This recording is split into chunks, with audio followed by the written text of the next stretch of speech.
আসসালামু আলাইকুম। আফগানিস্তানের ৭ ঘাঁটিতে বিমান হামলা পাকিস্তানের। সন্ত্রাসী হামলায় নিহত পাকিস্তান আর্মির এক কর্নেল। ভারত ও আফগানিস্তানে একযোগে হামলার হুমকি পাকিস্তান প্রতিরক্ষা মন্ত্রীর।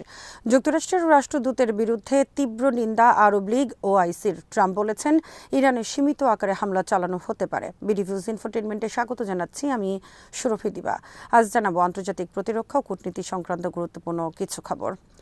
আফগানিস্তানের অভ্যন্তরে ৭টি তালেবান ঘাঁটিতে বিমান হামলা চালিয়েছে পাকিস্তান সীমান্তের কাছাকাছি অবস্থিত এসব ঘাঁটিতে শনিবার রাতে বিমান হামলা চালায় পাকিস্তান আর্মি। পাকিস্তান সরকার ও পাকিস্তান আর্মির দাবি, উপযুক্ত তথ্য প্রমাণের ভিত্তিতে আফগানিস্তানের অভ্যন্তরে ৭টি সন্ত্রাসী ঘাঁটিতে হামলা চালানো হয়েছে।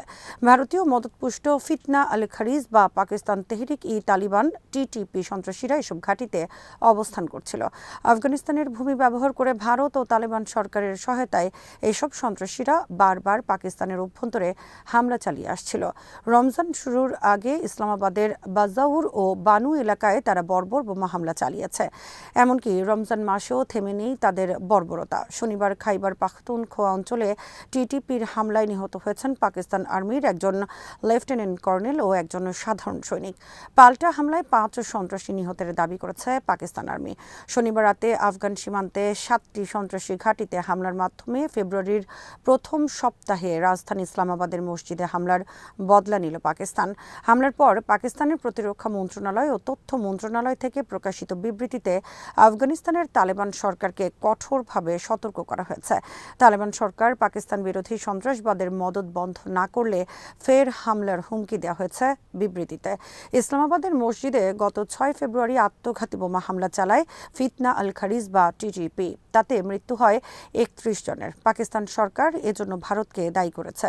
পাকিস্তান প্রতিরক্ষা মন্ত্রণালয়ের বিবৃতি অনুযায়ী গোয়েন্দা তথ্যের ভিত্তিতে পাকিস্তান আফগান সীমান্তের ৭টি সন্ত্রাসী ঘাঁটি চিহ্নিত করে সেনাবাহিনী। শনিবার রাতে সেখানে সশস্ত্র অভিযান চালানো হয়। ৭টি ঘাঁটি ধ্বংস করা হয়েছে। পাকিস্তানের অভিযোগ, এসব ঘাঁটিতে সন্ত্রাসবাদীরা আশ্রয় নিয়েছিল এবং সেখান থেকেই ইসলামাবাদের মসজিদে আত্মঘাতী হামলা সহ পাকিস্তানের অভ্যন্তরে একাধিক হামলার পরিকল্পনা করা হয়েছিল।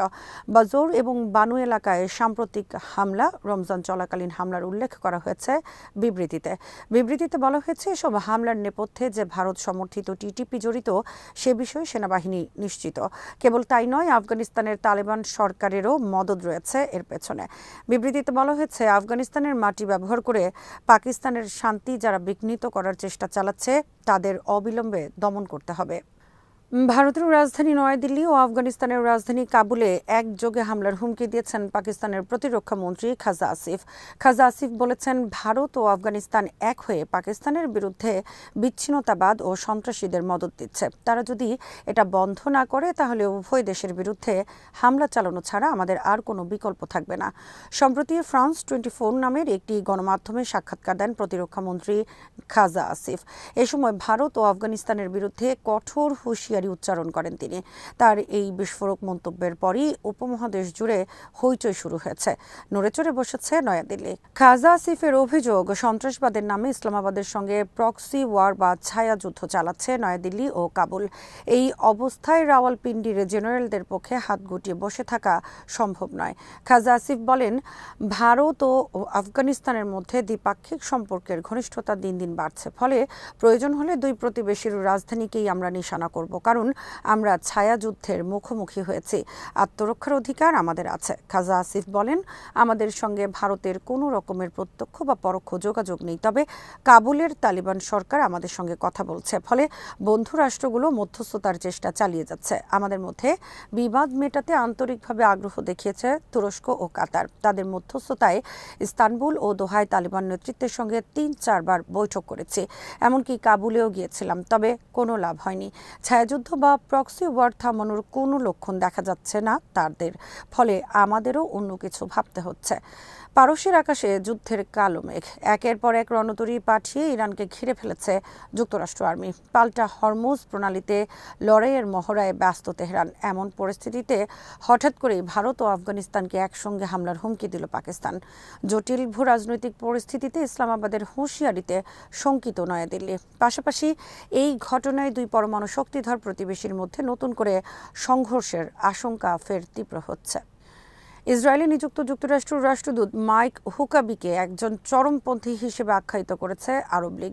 আরব লীগের করা এক বিবৃতিতে বলা হয়েছে, খ্রিস্টান নামধারী এই জায়নবাদী রাষ্ট্রদূত হওয়ার কোনো যোগ্যতা নেই। আন্তর্জাতিক কূটনীতির সমস্ত নিয়মকানুন তিনি পদদলিত করেছেন। মাইক হুকাবি বলেছেন, গোটা মধ্যপ্রাচ্য যদি ইসরায়েল দখল করে নেয় তাহলে তিনি খুব খুশি হবেন।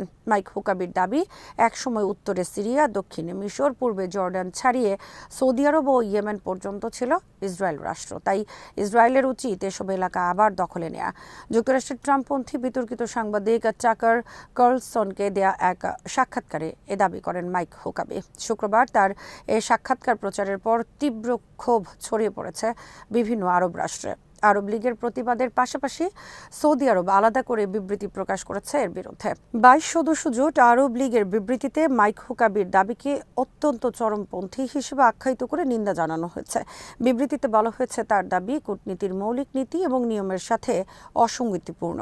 এ ধরনের বিবৃতি চরমপন্থী এবং কোনো দৃঢ় ভিত্তি নেই। তার এ বক্তব্য মানুষের অনুভূতিতে আঘাত করেছে এবং ধর্মীয় ও জাতিগত উস্কানির শামিল। বিভিন্ন দেশ যখন গাজা শান্তি চুক্তি বাস্তবায়নের চেষ্টা করছে, তখন এ ধরনের বক্তব্য নতুন করে অশান্তির বীজ বপন করছে। 57টি মুসলিম সংখ্যাগরিষ্ঠ দেশ নিয়ে গঠিত ইসলামী সহযোগিতা সংস্থা OIC একই ধরনের বিবৃতি জারি করে বলেছে, এই ধরনের বিপজ্জনক এবং দায়িত্বজ্ঞানহীন মন্তব্য চরমপন্থী আদর্শিক বাগাড়ম্বরকে ইন্ধন যোগায়। একই সঙ্গে এই ধরনের চিন্তা ফিলিস্তিনি ভূখণ্ডে অধিগ্রহণ চাপিয়ে দিতে ইসরায়েলকে উৎসাহিত করে।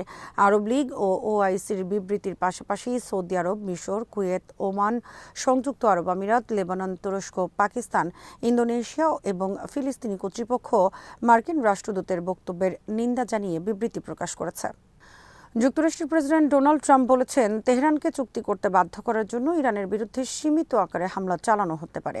ট্রাম্প বলেছেন, আগামী 10 দিনের মধ্যে বিশ্ব জানতে পারবে ইরান চুক্তি করবে নাকি হামলা মোকাবেলা করবে। ট্রাম্প ইরানে সীমিত এ হামলার কথা বলেছেন গত বৃহস্পতিবার। আন্তর্জাতিক বিভিন্ন গণমাধ্যমে বলা হয়েছে, ট্রাম্প টোকেন হিসেবে ইরানের পারমাণবিক স্থাপনায় হামলা পরিচালনা করতে পারেন।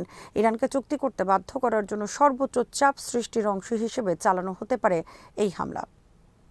আজ এখানেই শেষ করছি। সমরাস্ত্র প্রতিরক্ষা ও কূটনীতির নানা তথ্য জানতে চোখ রাখুন বিডিভিউজ ইনফোটেইনমেন্টে। চ্যানেলটি ভালো লাগলে সাবস্ক্রাইব করুন, সংযুক্ত থাকুন আমাদের ফেসবুক পেজে। আল্লাহ হাফেজ।